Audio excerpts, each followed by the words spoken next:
갑이 경을 만나면, 갑이라고 하는 것은요, 이게 목이잖아요. 갑은 목이니까 경금 만나는 걸 가장 두려워합니다. 왜 그러냐면은 충받죠. 일단 이 충을 받고 극을 받게 되지 않습니까? 이 극자는 이렇게 써도 되는 겁니다, 여러분. 일단 갑이라고 하는 것은 이 경금을 만나게 되면 어떻다고요? 갑경충을 받고 극을 받게 되지 않습니까? 그래서 이중고를 겪는다, 이렇게 보시면 되는데, 아무튼 나쁘게 연결하면 일단은 충으로 극으로 죽이는 꼴이다, 이렇게 되겠습니다. 그래서 갑목은 또 뭐예요? 갑목이라고 하는 것은 봄이죠. 춘이잖아요, 춘. 그런데 경금은요, 신유, 술이죠. 그것들은 가을이지 않습니까? 가을. 그러니까 봄과 가을이 충한다, 이렇게 되지 않습니까? 그죠? 상충하고 있는 거죠. 그래서 봄에는 춘불용금이라고 했습니다. 그죠? 그래서 봄에는 금을 쓰지 않는다, 좋아하지 않는다, 이런 뜻이 되겠는데, 갑목이 이 경금 가을을 만났으니 어때요? 설이 맞고 성장이 더디고, 그죠? 그리고 낙엽지고 정지되고 삭감되고 제사를 깎아먹는 그런 것이 된다는 것입니다. 그러니까 갑목이라고 하는 것은 동량지제로 되는 경우가 되게 많은데, 그게 경금이 이 갑목을 깎아서 물건을 만드는 것이죠. 그죠? 동량지제로 간다는 것은 그 갑목과 경금이 굉장히 사이가 좋아야지 동량지제로 가는 겁니다. 그죠? 그러니까 그 사주 구조가 어떻게 짜이느냐에 따라서 갑목은 동량지제로 갈 수도 있고 그렇지 못할 경우도 있다, 이런 얘기가 되겠습니다. 자, 예를 들어서 이런 사주가 있다고 가정을 해 보는 겁니다. 자, 이 경금이, 그죠? 갑경충 들어온 거죠. 그런데 이 갑경이 물론 진유 앞에서 금도 되는데 여기도 만만치가 않습니다. 그죠? 갑인 하면은 굉장히 큰 거예요. 우리 마을 앞에 있는 당산나무 같은 거예요. 이거는 십벌 지목을 해서 잘 넘어가지 않는 겁니다. 그러니까 굉장히 튼튼한 목이죠. 그 여기다도 뚝불을 놨잖아요. 그죠? 그러니까 이런 경우에는 이게 이 경금이 이 갑경충을 해도 이 갑목은 두려워하지 않는데, 병화가 있죠. 병화가 있어서 화급금을 하잖아요. 또 목생화에서 화급금을 하잖아요. 그러니까 이런 경우에는 어떻다는 거예요? 이게 갑경충이 두렵지 않고, 이런 경우에는 그러니까 이게 어때요? 목생화로 식신이 평관을 제살하게 되지 않습니까? 그렇다면은 이 사람이 어떻다? 일시에 이 어떤 권력을 잡는 그 역할이 되게 됐습니다. 그러니까 정관이 좋으냐 평관이 나쁘냐 이렇게 얘기할 수는 없고, 사주가 어떻게 구조를 짜고 있느냐에 따라서 정관이나 편관이나 다르게 나타나게 되는데, 편관이 나쁘다고 얘기할 수는 없다. 이런 경우에는 편관이라고 하는 이 살을 갖다가 내가 잘 쓰게 됨으로써 내가 굉장히 귀하게 된다, 빨리 되는 겁니다. 이렇게 되는. 정관은 더뎌요, 여러분. 편관은 급속하게 신속하게 빠르게 이루어지는 게 이 편관인 겁니다. 그러니까 이렇게 되면 귀한 사주다, 이렇게 되는 거죠. 춘삼월이죠. 춘삼월에 이 춘삼월에 갑목이 병화를 봤으니 꽃이 활짝 펴 있는, 그렇게 보이죠. 아주 꽃이 잘 펴 있습니다. 그리고 금으로 어때요? 결실이 잘 맺고 있는 거죠. 그래서 이 갑경충이 오히려 좋은 길작용을 하고 있다, 이렇게 보시면 된다, 이 말입니다. 자, 그러면 갑경충이 흉으로 변할 때는 언제냐는 거죠. 갑목일간인데 이 갑목일간이 경금이 흉으로 변할 때를 얘기하는 겁니다. 자, 이렇게 금국을 이렇게 짜고 있지 않습니까? 이렇게 굉장히 세죠. 그러니까 도끼의 기운이 굉장히 세잖아요. 그리고 이 갑목이 뿌리가 없죠. 그러니까 바위 위에 서 있는 외소나무죠. 그런데 이렇게 이 금이 강해서 이걸 갑경충을 때리게 되면 어떠냐면은 이게 일단 통자 항렬의 고통을 받게 됩니다. 그러니까 통자 항렬이라는 건 이거죠, 여러분. 앞을 통, 그러니까 그러니까 뭐 골통이 될 이런 편두통이 백발백중으로 오는 거죠. 왜? 한쪽으로 이 갑목 머리를 계속 도끼로 치고 있는 형국이죠. 그렇죠? 그래서 일단은 편두통에서 벗어날 수가 없고, 그 다음에 이게 뭐예요? 관절이죠. 또 목은 관절 아니에요. 예, 관절. 그러니까 류머티즘 이런 데에도 이렇게 그 노출되어 있는 거죠. 자, 또요 충은요, 이 충은 뭐예요 여러분? 예, 충이라고 하는 거는 극이 되죠, 그죠? 그래서 이게 충도 극도 어떤 적당히 했을 때 나한테는 도움이 되는데, 이렇게 과하게 되면 우리가 뭐라고 그래요? 칠살이라고 그래요. 칠살은 뭐예요 여러분?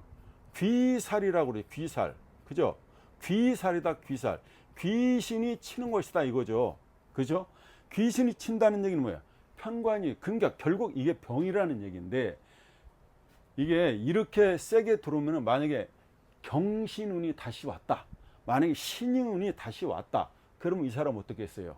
병이 걸리면 큰 병이 걸리겠죠, 그렇죠? 엄청난 병에 걸린다고 나오지 않습니까? 또 이 사람은 또 뭐예요? 이렇게 귀문이 있죠. 묘신기문, 묘신기문이 있는 거죠. 그럼 귀문관살이 있으면 되게 어때요? 사람이 엉뚱한 짓도 하지만 그것을 우리는 또라이 짓 한다 이렇게 얘기를 했죠. 예. 또라이 짓 하는 겁니다. 누가요? 나도 또라이 짓 하지만 어때요? 이거 형제도 또라이 짓 하는 거죠, 그죠? 또 이 관이죠. 내가 직장에 들어가서 어때요? 내 친구와 어울려서 또라이 짓 하는 거죠. 이게 나오지 않습니까? 그러니까 예측 불허의 사람이 귀문관살을 놓은 사람들이 그래요.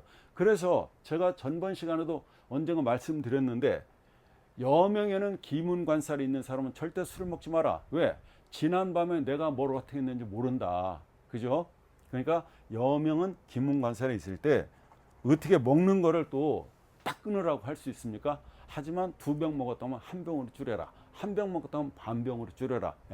이게 그렇게 작용되기 때문에 그렇습니다. 경신금이 만약에 이렇게 귀신으로 들어오지 않습니까? 경신금이 이렇게 귀신으로 들어오면 뭐가 되냐면, 만약에 이 경신금이 접신이 된다 그러면은 그 장군신이 되게 되는데, 그 장군신이, 이게 신이라고 하는 것은 미국이잖아요. 그러니까 서양 귀신이 붙는 거죠. 그래서 메가더 장군 귀신이다 이렇게도 얘기할 수 있는 겁니다. 그러니까 나를 극하는 것들이 많아서 신이 들린다면 여기저기 아픈 거예요. 그래서 신을 받지 않으면 낫지 않는다고도 하지 않습니까? 그래서 이런 사람들은 되게 신을 받는다고 봐야 되겠죠. 우리나라가 무속 그 협회가 있는데, 그게 경신회라는 거 아시죠 여러분? 네. 그래서 이런 경우에는 통장렬의 고통을 겪게 되는데, 이게 금이 너무 많아서, 그러니까 칼이, 도끼가 너무 많아서 그 나무를 갖다가 너무 많이 깎은 거죠.